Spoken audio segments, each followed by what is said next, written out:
दो चीजें और हुई जिसने विकास को एक गति दी है, विकास को एक नई छलांग दी है, और ये है, पहला है आधुनिक इंफ्रास्ट्रक्चर का निर्माण। हमने इंफ्रास्ट्रक्चर को आधुनिक बनाने की दिशा में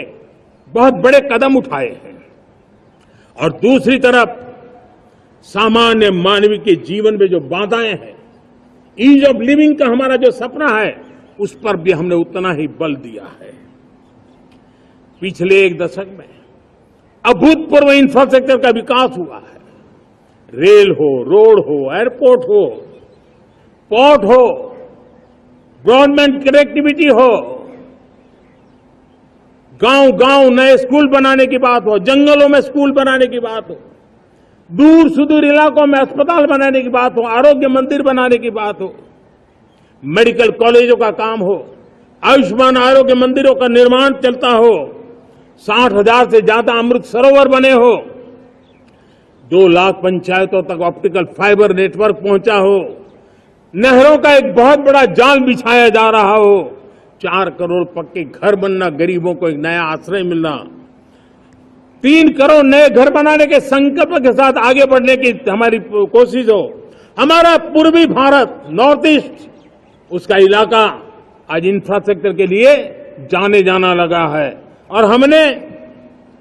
ये जो कायाकल्प किया है, उसका सबसे बड़ा लाभ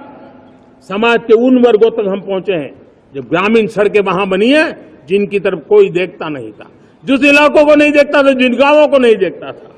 दलित हो, पीड़ित हो, शोषित हो, वंचित हो, पिछड़े हो,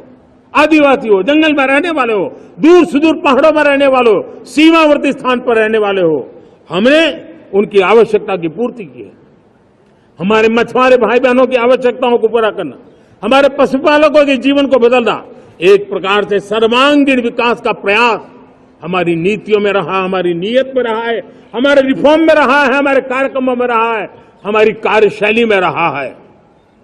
और उस सबसे बड़ा लाभ मेरे युवाओं को होता है। उनको नए नए अवसर मिलते हैं, नए नए क्षेत्र में कदम रखने का उसके लिए संभावनाएं बन जाती है, और वही तो सबसे ज्यादा रोजगार दे रहा है, और सबसे ज्यादा रोजगार प्राप्त करने का अवसर इन्हीं समय में उनको मिला है। हमारा जो मध्यम वर्गीय परिवार है, मध्यम वर्गीय परिवार को क्वालिटी ऑफ लाइफ, वो स्वाभाविक उसकी अपेक्षा रहती है, वो देश के लिए बहुत देता है, तो देश का भी दायित्व है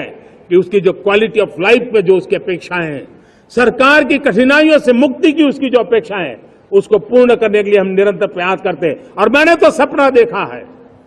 कि 2047 जब विकसित भारत का सपना होगा, तो उसकी एक इकाई ये भी होगी कि सामान्य मानव के जीवन में सरकार की दखलें कम हो, जहां सरकार की जरूरत हो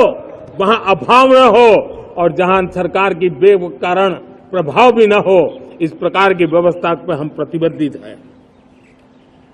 मेरे प्यारे देशवासियों, हम छोटी छोटी जरूरतों पर भी ध्यान देते हैं, हम छोटी छोटी आवश्यकताओं पर ध्यान देते हैं, और उसको लेकर हम चलते हैं। चाहे हमारे गरीब का घर का चूल्हा जलता रहे, गरीब की मां को कभी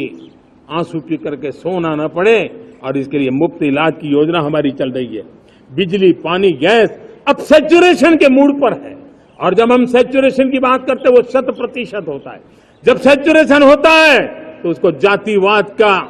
रंग नहीं लगता है, जब सैचुरेशन होता है तो उसमें पांथिकता का रंग नहीं लगता है, जब सैचुरेशन का मंत्र होता है तब सच्चे अर्थ में सबका साथ सबका विकास का मंत्र साकार होता है।